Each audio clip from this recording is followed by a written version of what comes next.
In the dust of war and the silence of abandoned promises, a movement rose from the madrasas. They called themselves Taliban, Arabic for students. Part 1 Origins: Soviet War and Civil Chaos, 1979-1994.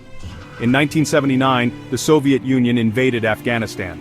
Mujahideen fighters, backed by the US and Pakistan, resisted. By 1989, the Soviets withdrew, defeated. But what followed was chaos. Warlords fought for power, and civilians suffered. From this vacuum, a group of religious students emerged.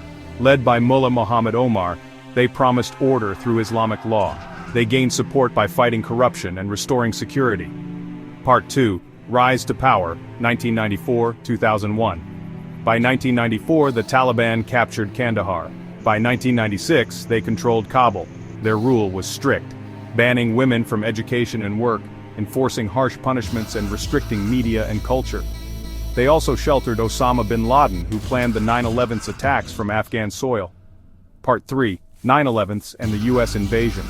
On September 11, 2001, Al-Qaeda killed 3,000 people in the US. When the Taliban refused to hand over bin Laden, America invaded. The Taliban were ousted. A new Afghan government formed. Schools reopened. Women returned to public life, but the Taliban were not gone. They regrouped in rural areas and across the Pakistan border. Part 4. The Insurgency Years, 2002-2020.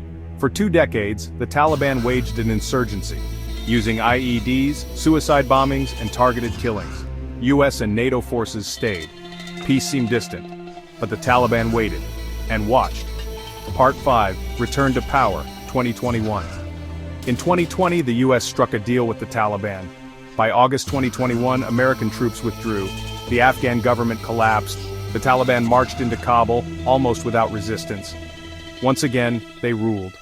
Girls were banned from schools, civil liberties rolled back, and the world watched in shock. Part 6, Global Impact. The Taliban's return reignited global debates on US foreign policy, women's rights, refugee crises, and the future of Afghanistan. More than just rulers, the Taliban became a symbol of how history repeats and how quickly freedom can fall. Epilogue: the Taliban began as students. They became rulers, were defeated, and returned. Their story changed Afghanistan, but its shadow reaches far beyond.